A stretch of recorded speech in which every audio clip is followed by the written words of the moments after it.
So, kamusta po mga Streetwise? Ako po si Takeru Miyamoto at welcome po sa aking munting channel.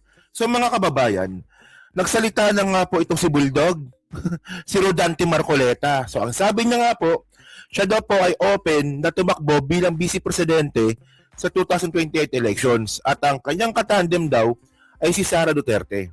Alam nyo, no, noong unang nabasa ko itong article na to, na sinabi nga ni Marcoleta, ang unang pumasok agad sa utak ko, mukhang tanga si Amy ngayon.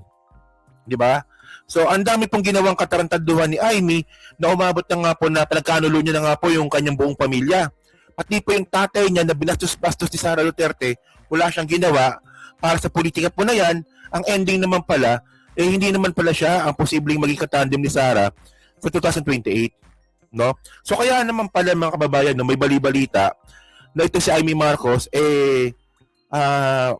dumidikit sa majority na posibleng ang maging parte na ng majority ito si Amy Marcos. So, ewan ko ba? So, pag-usapan natin yan, no? So, ito, nabalita ito from Bilyonaryo ko ata nabasa ito, no?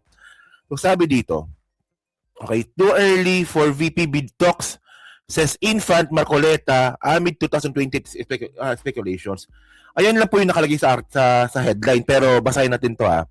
Sabi niya dito, okay, Senator Rodante Marcoleta on Tuesday played down speculations regarding his potential vice presidential bid alongside with Vice President Sara Duterte in the 2028 national elections, saying it was too early to discuss any plan to seek higher office as he remains focused on his role as a nearby senator.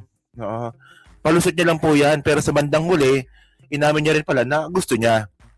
Okay, so sabi dito, in an interview on Billionaire News Channel, The Spokes program, Marcoleta described the talks about his political future as premature. Sabi niya yan, nothing that he has been in the Senate but only 7 months and was still adjusting to the demands of the national office. Okay.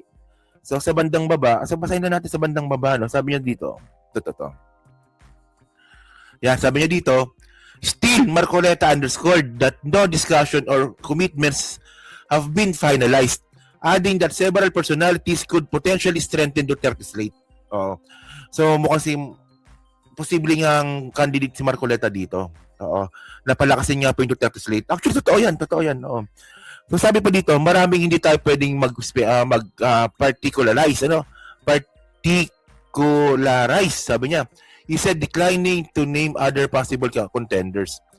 So sabi niya dito, wait lang Wait.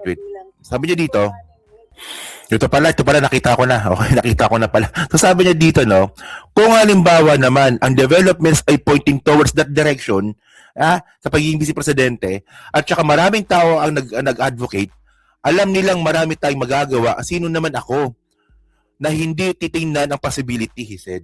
Di ba? So open ka nga. Di ba? So depende ito kung may magtutulak kay Marcoleta na patakbuhin siya bilang katandem nga po ni Sara Duterte. Actually, mga kababayan, hindi na po problema ni Marcoleta yun. Kasi po nasubukan na po yan ngayong national election 2025. Tingnan ninyo sa totoo lang kasi mga kababayan. Wala naman talaga may gusto kay Marcoleta no? Hindi niya ganun kadami para may panalo siya bilang senador ngayong taon. Nung last year pala. Yun nga lang, meron pong ginawang scheme ang Iglesia ni Cristo para maipanalo po si Marcoleta. At proven po ito no? Proven po ito, ang dami ko pong tinanong. Nagtanong-tanong po ako sa mga kaibigan po natin sa mga probinsya kasi na-experience ko ang ginawa po ng Iglesia ni Cristo noong 2025 election, no, nung senatorial election nga po na yan, ang ginawa nila noon, syempre, may mga LGU, may mga mayors, may mga congressman na lalapit sa Iglesia ni Cristo para endorso sila.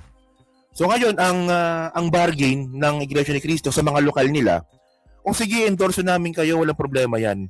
Pero, isama ninyo sa sample ballot si Marcoleta. Naging effective po yan, yung ganyang klaseng scheme ng Iglesia ni Cristo. Ngayon, kasi ako nakita ko talaga Kasi, yung mayor sa amin, no, sa Iloilo, inendorso yung mayor na yon, yung mayor na tumakbo. And then, nagulat lang ako na kasama sa sample ballot si Marcoleta, samantalang unity team po yun. No, yung mayor namin na yun, nasa Iloilo unity team po siya. Pero ako yung nagulat na lang noon na bakit nasa sample ballot niya si Marcoleta. So syempre, sabi ko mukhang meron atang ginagawang scheme ang Iglesia ni Cristo. So ang ginawa ko, nagtanong-tanong ako sa mga kakilala ko, no? Sa mga probinsya, sa Aklan, sa Mindanao, 'di ba? At kahit po sa bandang norte, nagtanong po ako niyan. Sabi ko, sa sample ballot niyo ba kasama si Marcoleta? Actually, lahat sila nagsabing oo. At mga kababayan, ang nangyari pala dito, titingnan ngayon ng Iglesia ni Cristo kung sino yung mataas sa survey, ayun na endorso nila, and then, kasama sa bargain, sa sample ballot, si Marcoleta. So, alam nyo naman kung anong klaseng kapangyarihan ang meron sa sample ballot sa mga probinsya. Alam nyo yan. Di ba? Dito sa Maynila, medyo hindi na masyadong effective yung sample ballot, pero po sa mga probinsya, effective po yung sample ballot. Alam nyo kung bakit. Ako naniniwala ko. Kung merong taga-probinsya dito na makakapanood ng video na to, alam niyo sinasabi ko kung bakit sobrang effective ang sample ballot na yan. Ayoko lang sabihin kung bakit kasi baka maano tayo. Pero alam niyo nang merong kalakip yun. Di ba? So gano'n, no? So ngayon, kung sinasabi ni Marcoleta no, na kung may mag-udyok sa kanya, natatakbo siya bilang vice presidente, meron na po. Kasi meron po siyang following. At sobrang lakas na following po nito na Iglesia ni Cristo ito. So ngayon, ang iniisip ko natin dito, no, kung tatakbo si Sara, syempre, ang gusto niyan, winnability. Ganun talaga kapag election, di ba? So ngayon, sa tingin nyo, sino ba ang mas magbibigay ng boto kay Sara? Si Amy Marcos ba o si Marcoleta? Ganun yun eh. Di ba? So alam nyo naman, si Amy Marcos medyo budget na po talaga yan. Hindi niya na po hawak ang 100% ng mga loyalista. At hindi rin naman iboboto si Amy Marcos ng mga Duterte, ng mga pure DDS. Kasi nga po, alam niyo naman, di ba, pamilya niya nga, pinagkanulo niya ang mga Duterte pa kaya. So si Marcoleta po talaga yung pinaka malakas na kandidato talaga ni Sara Duterte sa 2028 elections. Grabe, no? Galing-galing. So, tingnan niyo to ha. So ito yung video ngayon ni Marcoleta. Panoorin natin to ha. Ito. Yung pangalan ninyo bilang possible running mate ni VP Inday. Yan, no? Yung mukha ni Trixie dito parang tuwan-tuwang nanggagago lang, no? Tingnan nyo. Nababanggit yung pangalan ninyo bilang possible running mate ni VP Inday sa 2028. Ano sa tingin ninyo? Ano to, no? Alam niyo, asal ako sa mukha ni Trixie sa totoo lang. No, hindi dahil sa mukha niya dahil sa pagiging DDS niya. Samantalang mga kababayan, no, alam niyo naman, nung nakaraan 2024 ata yun, nakikipag-usap na yan si Trixie na babaliktad na. No, from DDS, lilipat na raw po siya sa pagiging PBBM supporter. Binisto ko nga yan, na nakapag-meeting siya, kaya nga naudlot eh. So, hindi ko kayang tanggapin na si Trixie po ay magiging kakampi natin, sa totoo lang. Hindi talaga. Buti pa si Pebbles, di ba? Si Pebbles, okay lang, nakita nyo naman. Kung anong pakinabang po ni Pebbles tsaka ni Madam Ellie ngayon. Si Trixie, walang kwenta po yan. Oo. Pabigat nyo lang po yan pag lumipat sa atin yan. Buti nga ka mo, nakuha ng radar ko eh. Puta ka na, si Trixie, lilipat na pala. May picture rin, nakaganon pa nga yan, no? Di ba laki na bunga nga yan? Ganun pa yan, no? Naka-victory sign na, naka-Marcos sign eh. Kaya, So, mabuti tatanggi ang Trixie, ha? Walang niya ka, ha? Gusto mo nang bumaliktad noong 2024. Kung di lang kita binisto nun. Naman, Atty. Tracy. Gano'n. Alam mo ba naman? Ano sir? I am only a 7-month senator. Nakipot pa yung buwakan ng ina, no? Ano ba naman? 7 months pa lang ako. Oo nga, sakto. 7 months ka ngayon. Pero sa 2028 election, 3 years ka na. So, hinog ka na. Pakababaw naman ng dahilan nito ni Marcoleta. Talagang manilin lang talaga, no? Public. Sir, You might be, CPRD. parang pinakakain mo ako ng solid na eh. Alam mo, infant pa ako eh. Solid na pakakain mo. Yes! To, no? Ang yan, yan. Infant. Sir, si Gastos PRD ang nga pinakakain. mayor, Pero, naging mayor to, presidente. Ay, mukha ni Trixie. Nag-congressman Pero- siya saglit. Pero yung last na position niya, mayor, tumalo Yeah, ng but may presidente. kilala ako. Yung aking mandate as senator, di ba? 7 months pa lang ako. Di ba? Am I not chewing something na masyado namang... So are you saying that you Makunat. will not accept or Hindi. you will accept? Natingnan natin ang developments nga, no? Given the fact na ito pa lang naman, ang dami pa nating ayusin. Are you forgetting the nightmare of the flood control Diyos scandal? ko ka, oo. Binabanggit mo pa yung flood control scandal na in the first place, hindi naman ikaw nag-expose, mausaw ka lang dito. Tapos sabi nga ni Marcoleta ng flood control scandal, wala naman siyang ibang gustong gawin, kundi gawing state witness ang mga Diskaya at isalba nga po sa pagkakakulong yung mga kaalyado niyang mga DDS na senador. Diba? So, that's fucking bullshit, man. So ngayon mga kababayan, alam naman po natin, ito yung gusto kong sabihin kanina pa eh. Saan na ba tayo? Dito. Wait lang Yung StreamYard na to, ang pangit na kasi ngayon talaga. So ngayon, ito sinasabi nga natin mga kababayan, no? Ito. Hindi yan. Ito. Yan. Oo. VP Duterte surprised by Sara Amy tandem for 2028.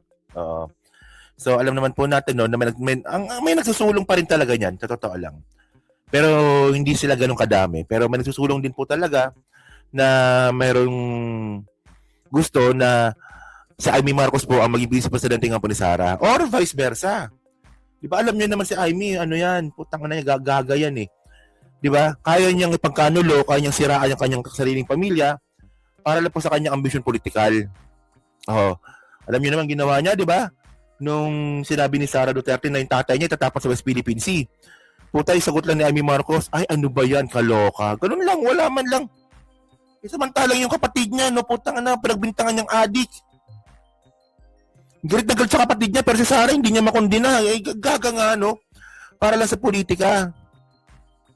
Kaya nga sabi ko nga sa inyo, no? Ako yung nagtataka po talaga kung bakit may bumoto pa dyan ng mga loyalista. Sa totoo lang mga kababayan, kaya po nanalo si Amy dahil po sa mga loyalista pa rin. No, yung number 12 niyang number 12 niya ng eleksyon, nanalo po siya dahil sa mga loyalista. Sa totoo lang talaga, no? Kasi, by the way, Marcos kasi. So yun mga kababayan, so kayo po, ano naman sabi nyo nga po dito, sa tangka nga po ni Mr. Manilin lang, Marcoleta, na tumakbo bilang vice presidente nga po sa 2028. Sinasabi niya lang yan, na bata pa siya, infant pa siya sa Senado, pero binawi niya sa huli, na kapag may nag-udyok sa akin, at ito'y panawagan ng taong bayan, sino ba naman ako para tumanggi? So willing siya. Ba? So okay yun, no? Pro-China yung presidente natin, na si Sara, pro-China din po yung vice presidente. Bobobo talaga ng mga DDS.